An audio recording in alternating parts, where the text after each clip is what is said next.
Hello guys, आज का topic है इंडक्टिव इफेक्ट्स।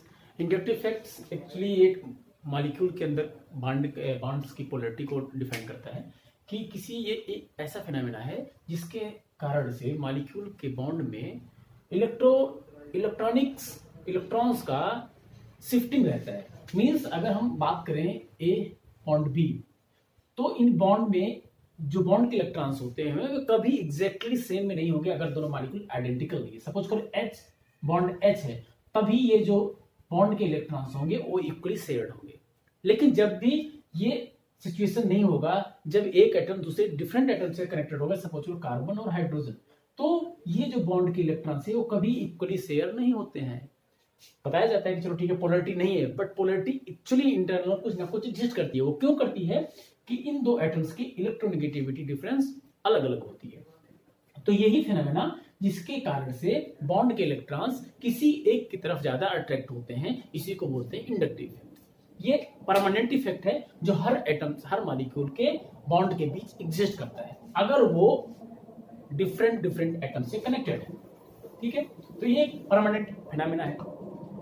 इस परमानेंट फिनोमेना को ही हम इंडक्टिव इफेक्ट बोलते हैं। अब इसके की पॉइंट्स क्या है? की पॉइंट्स, ठीक है। पॉइंट्स, पहला पॉइंट्स ये है कि it is arises due to electronegativity हम शॉर्ट फॉर्म में लिखते हैं E minus VE, electronegative difference, which means two atoms। Means जब दो एटम डिफरेंट होंगे तो इलेक्ट्रोनेगेटिव डिफरेंस होगी चाहे पॉइंट का ही हो, तो ऐसे में वो इंडक्टिव इफेक्ट अराइज हो जाएगा। ठीक है, पहला पॉइंट। दूसरा पॉइंट है कि this inductive effect, the inductive effect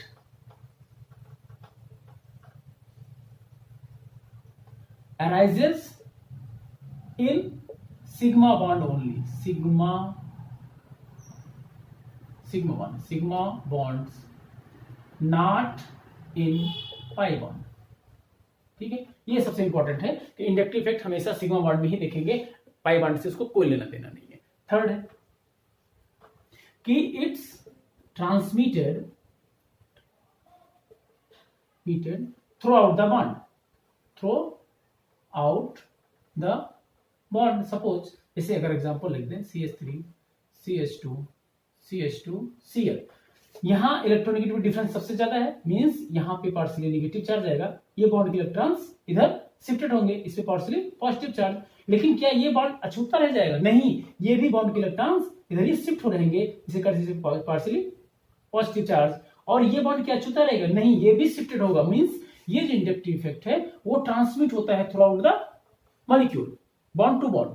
तो इस तरह से ये इंडक्टिव इफेक्ट मॉलिक्यूल्स के बॉन्ड में ट्रांसमिट होते रहते हैं।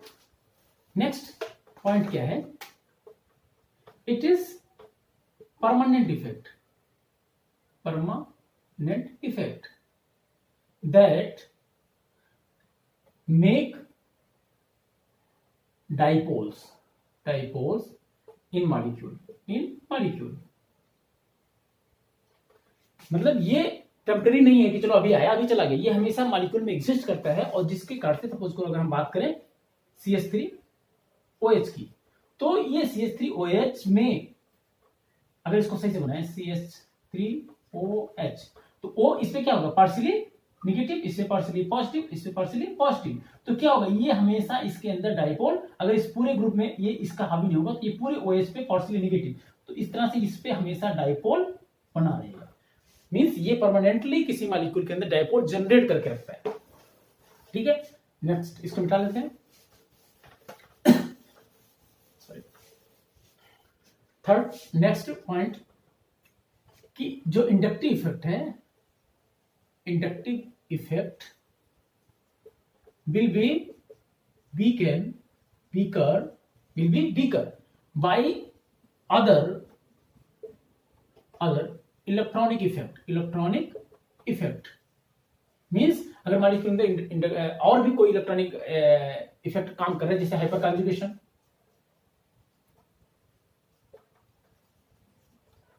जैसे मेसोमेरिक हाइड्रोजन बॉन्डिंग। तो इनके कार्ड से इंडक्टिव इफेक्ट क्या होता है, वीक हो जाता है अगर कोई और भी इफेक्ट उस मॉलिक्यूल में जनरेट हो रहा है। और सबसे इंपॉर्टेंट पॉइंट कि इंडक्टिव इफेक्ट के कारण इंडक्टिव इफेक्ट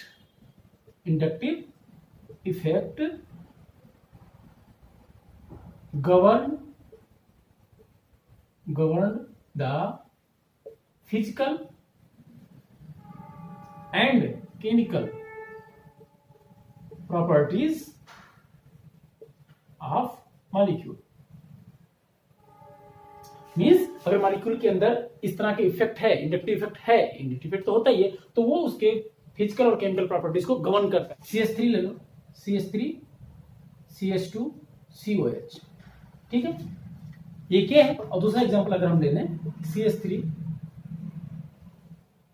CH COH और यहां लगा देते हैं F, तो क्या होगा, इसकी एसिडिटी और इसकी एसिडिटी डिफरेंट होगी। इसकी एसिडिटी ज्यादा होगी क्योंकि इसके अंदर एक और इलेक्ट्रॉन इफेक्ट अराइज हो गया, एक हाई इलेक्ट्रोनेगेटिव आइटम से एक यहां और इंडक्टिव इफेक्ट हावी हो गया, जिससे इनकी फिजिकल प्रॉपर्टी, इसकी फिजिकल केमिकल प्रॉपर्टी, इसकी केमिकल प्रॉपर्टी थोड़ी सी डिफरेंट होगी। तो ये थे इनके की पॉइंट्स कि इंडक्टिव इफेक्ट में क्या क्या चीजें की पॉइंट्स थे। अब आते हैं इनके टाइप्स के ऊपर कि इंडक्टिव इफेक्ट कितने टाइप्स के होते हैं।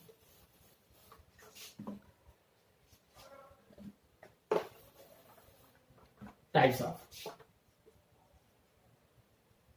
ऑफ इंडक्टिव इफेक्ट्स, तो ये एक्चुअली दो तरह के होते हैं। एक होते हैं माइनस आई इफेक्ट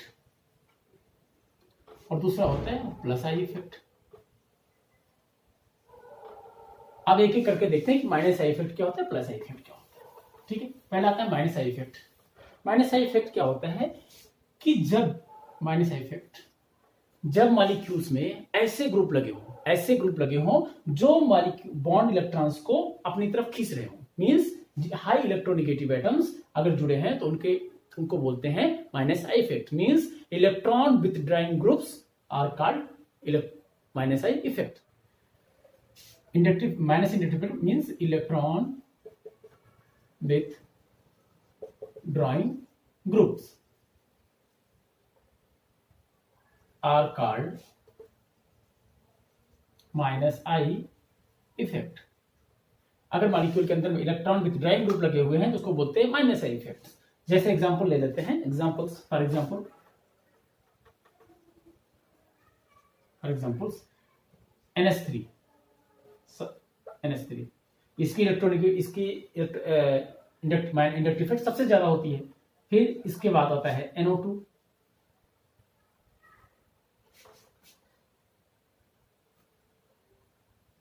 फिर आता है CN, फिर आता है SO3H, फिर आता है CHO, फिर आता है CO, फिर आता है कार्बोक्सिलिक ग्रुप्स COH, फिर इसके बाद आता है सारे फ्लोराइड,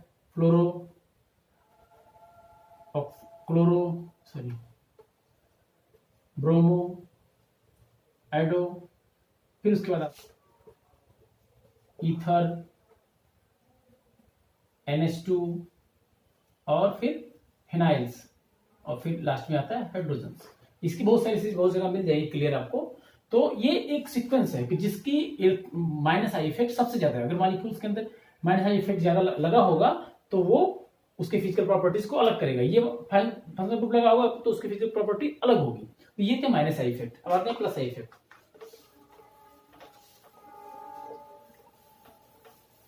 दूसरा है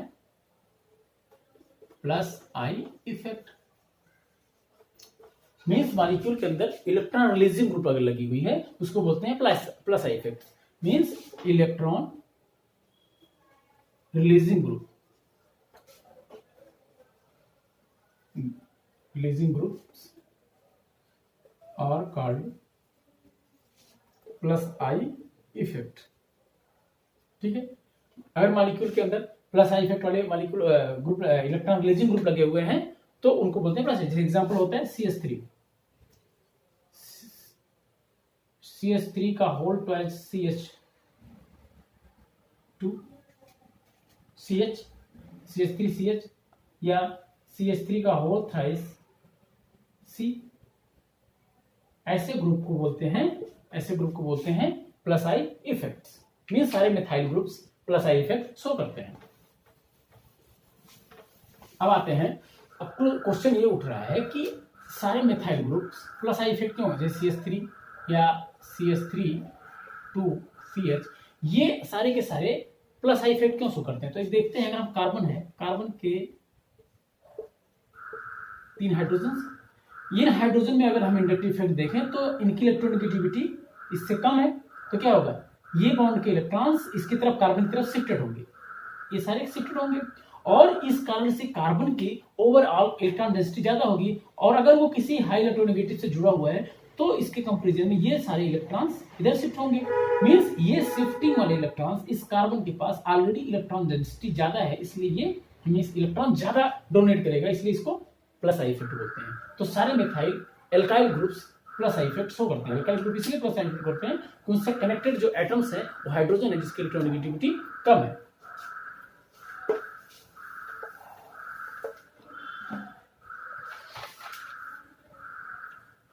अब आते हैं, अगला आते हैं एप्लीकेशंस ऑफ इंडक्टिव इफेक्ट। अब इंडक्टिव इफेक्ट का एप्लीकेशन क्या होगा,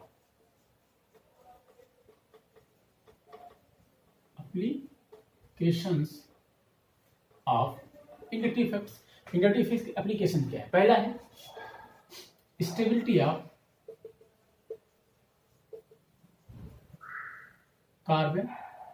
कार्बोनियम आयन, ठीक है। Carbonium ions means positive carbon. तो कार्बोनियम आयन में स्टेबिलिटी क्या होगा कि कार्बन के किसी कार्बन पे सपोज करो पॉजिटिव चार्ज है, मींस इलेक्ट्रॉन डेंसिटी कम है, कोई इलेक्ट्रॉन इसका ले लिया, अगर इसको इलेक्ट्रॉन मिल जाए तो इसकी स्टेबिलिटी मिल जाएगी। मींस अगर इसके साथ अगर सारे हाइड्रोजन लगे हैं तो क्या होगा इसकी स्टेबिलिटी, इसको हाइड्रोजन ही केवल अपना प्रोटॉन अपने इलेक्ट्रॉन्स दे रहे हैं। अगर इसकी जगह पे CH3 लग जाए तो क्या होगा, ये पूरा group more electron releasing group है, प्लस आई इफेक्ट शो करता है, तो क्या होगा, इसके पास इलेक्ट्रॉन डेंसिटी ज्यादा हो जाएगी। मींस इसकी कंपैरिजन में इसको इलेक्ट्रॉन्स, इस प्लस चार्ज को खत्म करने के लिए इसके पास इलेक्ट्रॉन ज्यादा मिलेगा, मींस इसकी स्टेबिलिटी ज्यादा होगी। तो इस तरह से अगर हम कार्बोकैटायंस की बात करें तो carbocations will stable with plus I effect. Means अगर मॉलिक्यूल के अंदर प्लस आई इफेक्ट वाले ग्रुप लगे हुए हैं तो क्या होगा, वो ज्यादा स्टेबल होंगे। तो अगर हम स्टेबिलिटी का ऑर्डर देखें तो CH3 प्लस मोर स्टेबल देन CH, मोर स्टेबल देन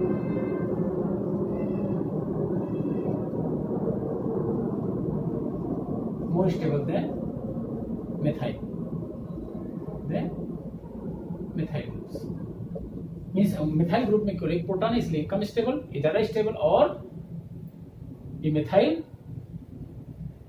ये क्या है, प्राइमरी, ये क्या है सेकेंडरी, ये क्या है tertiary.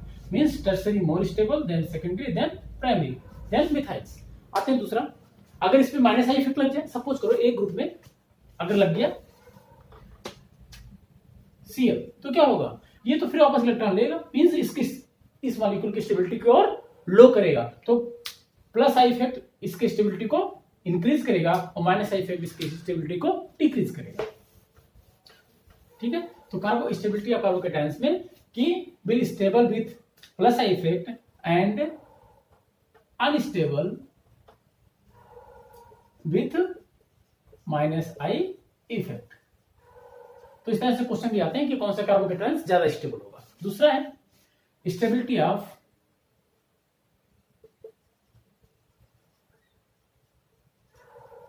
Carbon anions means carbon पे माइनस चार्ज, ठीक है। अब कार्बन माइनस चार्ज का अगर एग्जांपल देंगे, अगर ये सपोज करो माइनस चार्ज है, ये प्रोटॉन है, ये प्रोटॉन है, ये प्रोटॉन है, तो ये तो इलेक्ट्रॉन देंगे, इनका नेचर है, क्योंकि कार्बन की इलेक्ट्रोनेगेटिविटी हाइड्रोजन से ज्यादा है। लेकिन अगर इस पे एक फंक्शनल ग्रुप ऐसा लग जाए जो और इलेक्ट्रॉन दे, तो क्या होगा, ये तो थोड़े इलेक्ट्रॉन दे रहे थे, ये ज्यादा इलेक्ट्रॉन देगी, तो इसकी स्टेबिलिटी और क्या होगी, कम हो जाएगी। सेम अगर आप और एक दे दे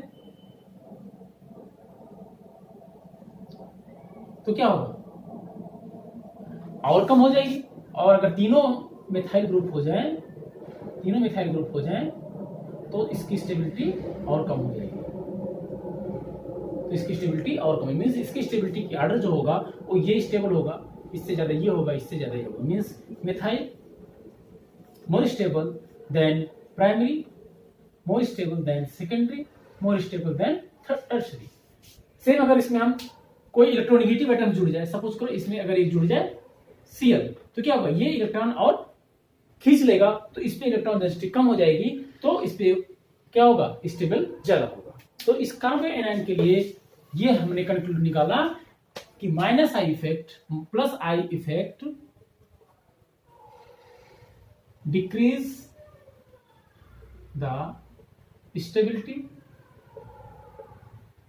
और minus I effect increase the stability. ठीक है, ये हो गया। फ्री रेडिकल पे आ जाए, तीसरा आते हैं फ्री रेडिकल, इसको मिटा देते हैं। थर्ड आते हैं फ्री रेडिकल।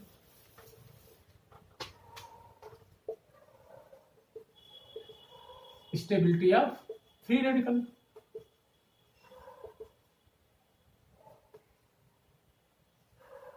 फ्री रेडिकल्स तो क्या होगा, फ्री रेडिकल्स क्या है, ये है तो एक इलेक्ट्रॉन्स,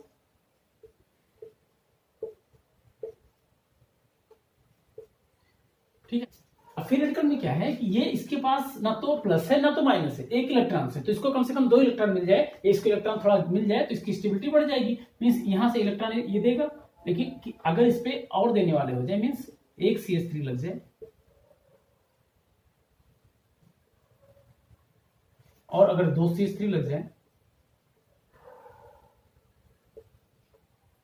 और अगर 3 CH3 लगे, टर्सरी की बात करें हम, तो क्या होगा कि ये यहां इलेक्ट्रॉन इसको ज्यादा मिल रहा है, तो इस पावर को न्यूट्रलाइज करने के लिए तो इसकी स्टेबिलिटी सबसे ज्यादा स्टेबल कौन होगा, ये होगा, फिर ये होगा, फिर ये होगा, मीन्स ये methyl free radical less stable होगा, देन स्टेबल होगा प्राइमरी, देन स्टेबल होगा सेकेंडरी, देन स्टेबल होगा, सबसे ज्यादा स्टेबल होगा टर्शरी। ये फ्री रेडिकल के स्टेबिलिटी की थी। अब आते हैं एसिडिटी और बेसिसिटी, सबसे इंपॉर्टेंट है जो सारे क्वेश्चंस आते हैं एसिडिटी और बेसिसिटी पे। पहले आते हैं acidity, acidity of acids, acid means carboxylic acid,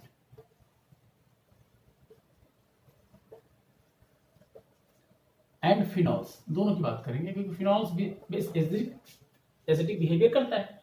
तो कार्बोक्सिलिक एसिड अगर हम एक सिंपल एग्जाम करें, HC++OH, ठीक है, ये क्या करना है, इसके इलेक्ट्रॉन्स को देगा इस फंक्शनल ग्रुप को, मींस इस प्रोटॉन को निकालने के लिए। दूसरा बात करें कि CH3 ऐसे बनाते हैं OH, या ऐसे बनाते हैं, ठीक है। तीसरा बनाते हैं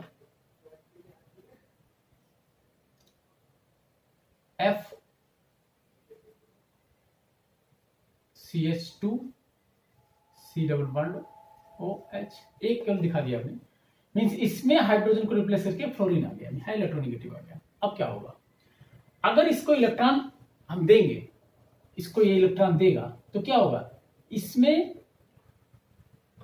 प्लस आई इफेक्ट काम करेगा, प्लस आई इफेक्ट होने के नाते इस पे इलेक्ट्रॉन डेंसिटी बढ़ जाएगी, मींस अगर इसका हम एनायन बनाए, प्रोटॉन निकलने के बाद कोई भी एसिड तभी स्टेबल होता है कि उसका कंजुगेट बेस जो हो वो ज्यादा स्टेबल, तभी एसिडिक होगा। अगर इसका कंजुगेट बेस बनाए हम CH3 C++O-, ऐसे होगा, मींस अगर इसको स्टेबलाइज करना है, इस कार्बोकेटाइन इस एनायन को स्टेबलाइज करना, तो इसके माइनस चार्ज को कम करना होगा। माइनस चार्ज कम होगा कि इसके इलेक्ट्रॉन को कोई खींच ले, लेकिन यहाँ क्या हो रहा है, यहाँ इलेक्ट्रॉन रिलीज हो रहा है।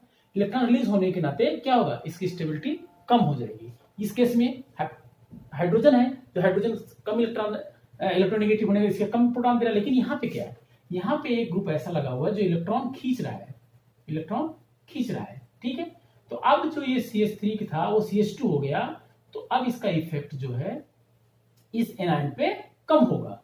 अब ये इसकी तरफ रिलीज है, मींस अब इलेक्ट्रॉन डेंसिटी यहां पे कम हो जाएगी, क्योंकि ये हाई इलेक्ट्रोनेगेटिव एटम्स इस प्लस आई इफेक्ट को कम कर दे रहा है।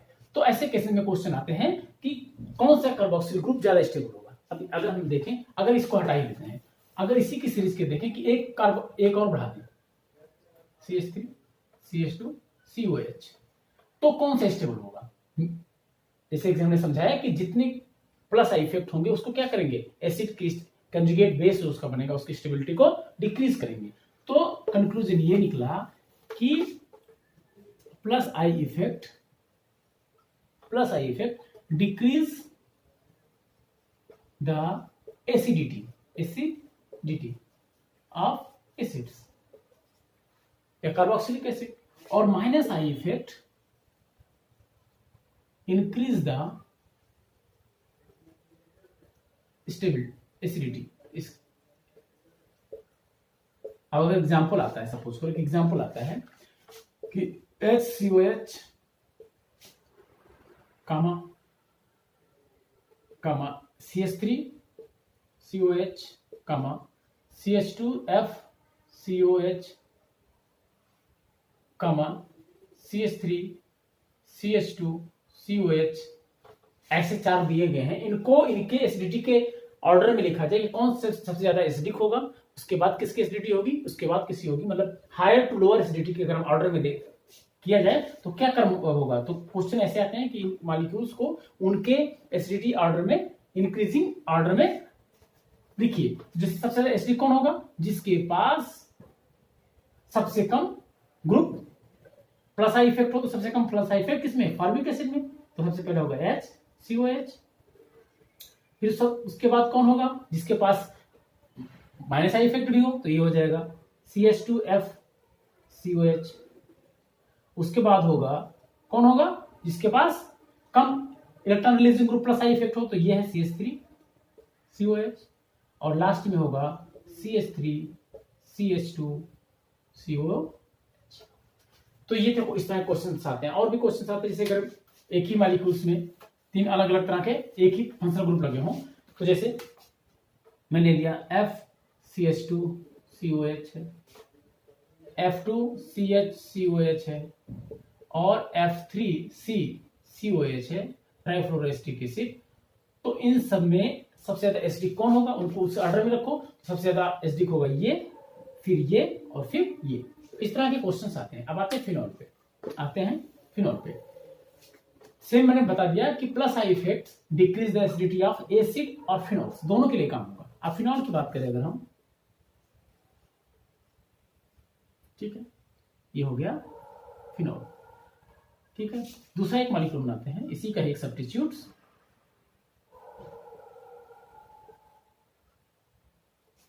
एक और बनाते हैं जिस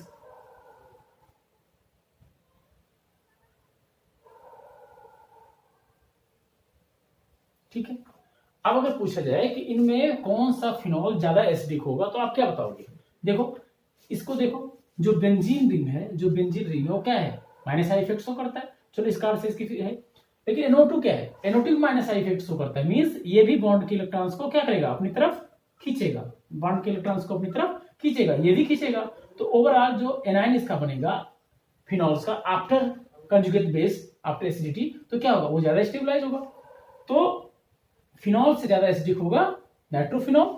लेकिन अगर उस पर मेथाइल ग्रुप लगा हुआ है तो क्या होगा, मेथाइल तो इलेक्ट्रॉन्स को रिलीज करता है, तो ये क्या करेगा, इस इलेक्ट्रॉन्स जो माइनस आई इफेक्ट कर रहा, तो उसके माइनस आई इफेक्ट को कम कर देगा। तो इसलिए इसकी एसिडिटी कंपैरेटिव फिनॉल से कम हो जाएगी। तो अगर इनका ऑर्डर देखा जाए तो सबसे ज्यादा एसिडिक होगा नाइट्रोफिनॉल, फिर होगा फिनॉल और फिर होगा पैरामिथाइल फिनॉल।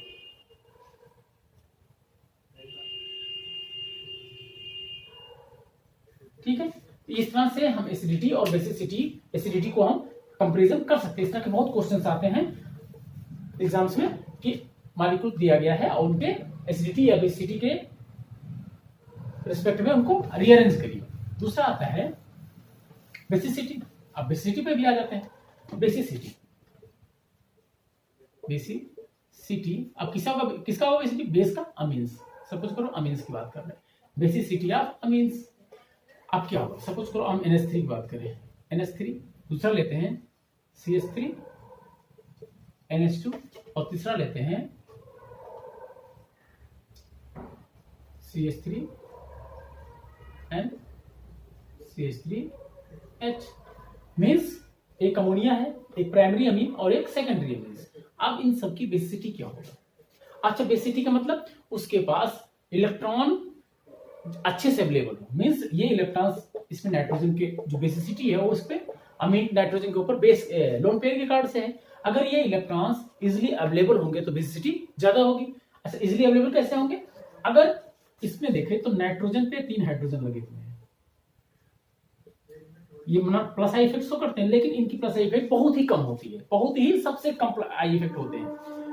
तो ये क्या होगा? इसके लोन पेयर्स अवेलेबल हैं बट कोई सपोर्ट नहीं है, कोई इस इलेक्ट्रॉन्स की अवेलेबिलिटी बढ़ाने का कोई जरिया नहीं है। लेकिन अगर यहां देखा जाए N के पास एक H है, 2 H है और एक CH3 है। CH3 क्या है? प्लस आई इफेक्ट, जो इलेक्ट्रॉन्स को क्या करेगा? डोनेट करता है, रिलीज कर देता है। तो जो इलेक्ट्रॉन डेंसिटी नाइट्रोजन के ऊपर जो खुद के कार्ड से थी उसको एक एक्स्ट्रा इलेक्ट्रॉन सपोर्ट मिल गया, जिससे इसकी अवेलेबिलिटी बढ़ गई। अगर यहां पे आ जाए तो यहां क्या होगा? कार्बन यहाँ नाइट्रोजन, यहाँ क्या होगा? यहाँ नाइट्रोजन पे 2 तरह से सपोर्ट मिल रहा है, 2 साइड से सपोर्ट मिल रहा है, इसलिए इसकी बेसिसिटी ज्यादा होगी। तो ज्यादा बेसिक ये होगा, फिर ये होगा कंपेयर टू अमोनिया।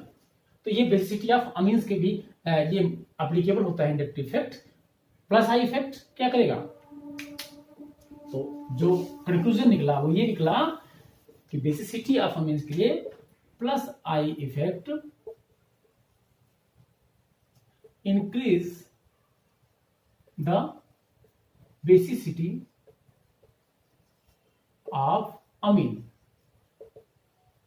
ठीक है। और minus I effect decrease the basicity of amines, ठीक है। ये प्लस इसका इफेक्ट था कि उसके बेसिसिटी और बेसिसिटी को इंडक्टिव इफेक्ट कैसे कंक्लूड कर रहा है, ठीक है। अब आते क्वेश्चंस किस तरह से आते हैं। अब कुछ क्वेश्चन देख लेते हैं जो पूरे। पहला क्वेश्चंस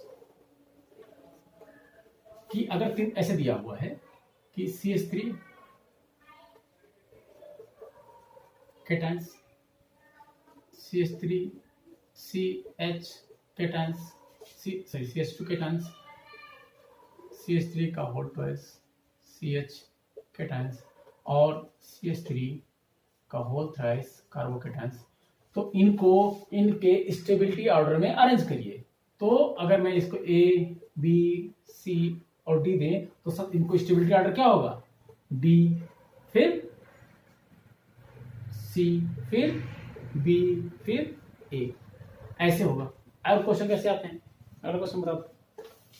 जैसे हमने पहले ही बता दिया था कि अगर दिया हुआ है CH3 COH, CH3 CH2 COH, H COH और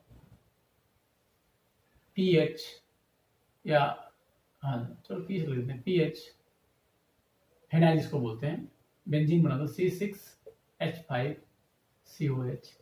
इनको इनके एसिडिटी ऑर्डर में रीअरेंज कीजिए, ठीक है।